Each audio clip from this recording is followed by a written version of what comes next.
What's up guys, Houndish here, and today we're jumping in at Weekly Reset for today, July 23rd, where initially, yes, we do have another game update to Destiny 2, so we'll round up the changes there. But of course, otherwise, Act 2 of Episode 1 continues, so we've got new quest steps, activity content, vendor upgrades, and more this week. We'll touch on those, but additionally, we do have the vendor reset, so we're going to break down the Eververse inventory and some of the featured rewards for the week, as well as new activity content, updates from Bungie, and a few other things to round up in the videos. So, as always guys, I hope you enjoyed this one, and if you do, a rating below very much helps us out on the channel, but without further delay, let's get into it. And so, first up, before we talk about patch things and updates today, of course, we do know that we've got Week 2 of Act 2 of Episode 1 for Destiny 2, the year of the final shape 2024. All silliness aside though, we do get new steps for the season story quests, so they'll drop today. And they'll also lead us to the Ness upgrade quest for the week, as well as giving us more opportunities to pick up the rewards for episode 1. So that'll be cool, and there is a new battleground dropping this week as well. This is the third Echoes battleground, which is Battleground Core, and we'll probably find that through this week's quest steps. So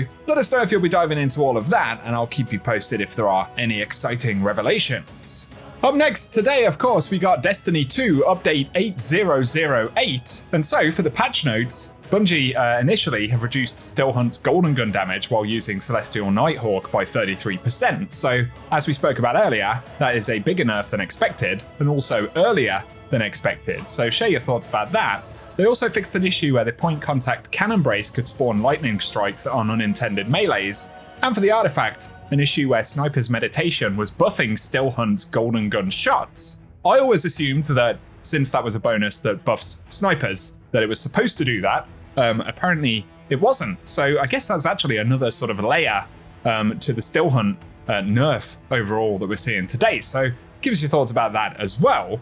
But for final changes for quests, they fixed an issue where the ghost tracker message on Micah 10 would not properly be removed after all quests had been provided, so some players were thinking maybe there's going to be another quest down the road, but I guess that's not the case. For Guardian ranks though, they fixed an issue where the Transcendent and Iconoclast titles weren't counting towards Guardian rank requirements, and in general, they fixed an issue where the Strange Favor buff from Xur wasn't providing bonus Strange coins when completing ritual activities. So those are the patch notes. Definitely big sad about Stillhunt, but it's still going to be pretty good overall. I think that artifact mod change was a little bit unexpected though, so give us your thoughts below. And next up, as we get into the game even further, right here, we've got the Eververse inventory, so we'll focus on Bright Dust items as always, and there is the glow stick dance on the front page, a legendary emote right there, so we'll have a quick preview of that one. I forgot how much these cost, 700 Bright Dust. And then there is the Desecrated Shell Exotic Ghost for 2850 Bright Dust, with some pretty cool themes on it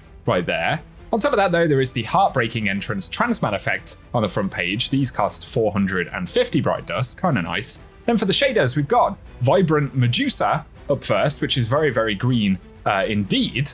Bonus Infamy as well, and Vanguard boosters. Wow, popping up in the middle of the Eververse inventory. There's also the Neon Splash, which is also very, very loud right there. Kind of interesting looking, I suppose. So share your thoughts on those. For the rest of the Bright Dust items though, we've got the Drone Flight Exotic Emo, which is available for 3250 Bright Dust. So if you fancy spying on some folks, you can do that with that one. There's also the Dramatic Countdown Rare Emo, which is available for 400 Bright Dust this week. Pretty interesting. And then moving on, we've got the Archangel's Might Exotic Ship, which will cost 2000 Bright Dust. Pretty cool sort of Warmind themes are going on, or at least the carbon fibery finish on the thing. So that's a pretty neat one, I guess, actually. On top of that though, there is the Azimuth Runner available for 2500 Bright Dust, Exotic Sparrow right here, which almost reminds me a little bit of Black Armory stuff because of that sort of skin that the thing has. So that's pretty cool.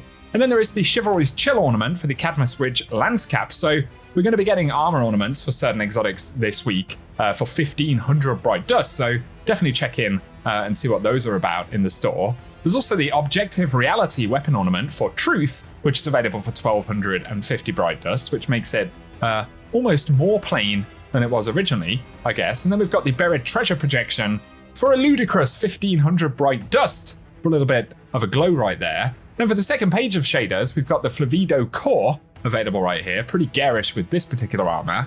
The Chitin Slate is up as well for 300 Bright Dust. And then we've got the Welded Brass available this week too, which can be quite nice with certain armor sets. And the Breezy Clear is available on the second page as well. Once again, rather garish with my current armor, but give us your thoughts. There is the Ossified Entrance Transmat effect as well.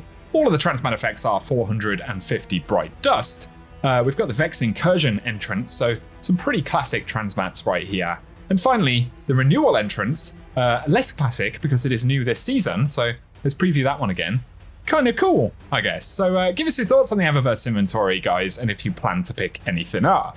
If you're curious about Banshee's weapons for today, though, right here, we've got Scavelock with Threat Detector and Multi-Kill Clip. There's also Dire Promise with Overflow Osmosis, and then the Brass Attacks with Threat Detector and Dragonfly, as well as Distant Tumulus, which is Lead from Gold and Outlaw. Then we've got the Temptations Hook, which is Tireless Blade and Vorpal Weapons. So potentially some weapons some folks may want to pick up, but keep in mind the roles and featured weapons will change throughout the course of the week.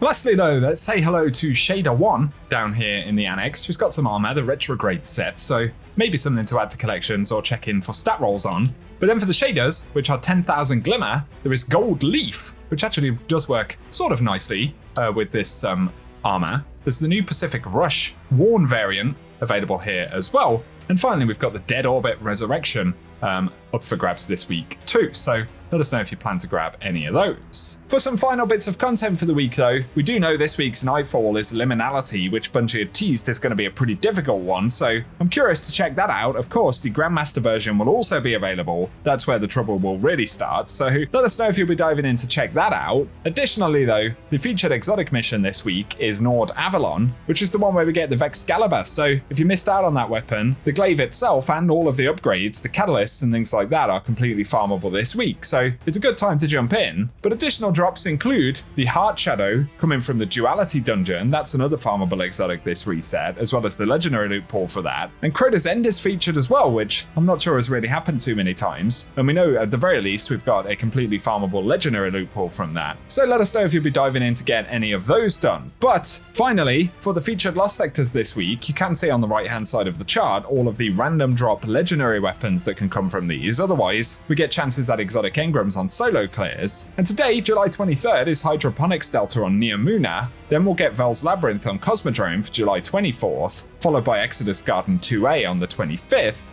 the Broken Deep on the Pale Heart for July 26th, and then we'll see Blooming Deep on July 27th, and the Forgotten Deep for the 28th, before returning to Europa with Perdition on July 29th. So let us know if you're diving in and trying to hunt down anything from those Lost Sectors. But otherwise, that's what we have to speak about. So I'll keep you posted with more Destiny coverage, content, updates, news, and that good stuff. So keep it locked and loaded here on the channel, get subscribed, and turn on notifications. If you found the video useful though, a like rating below really helps us out. And once again, let us know anything you're planning to get wrapped up this week. Otherwise though, cheers for tuning in today. And whatever you get up to, I will catch you guys very soon.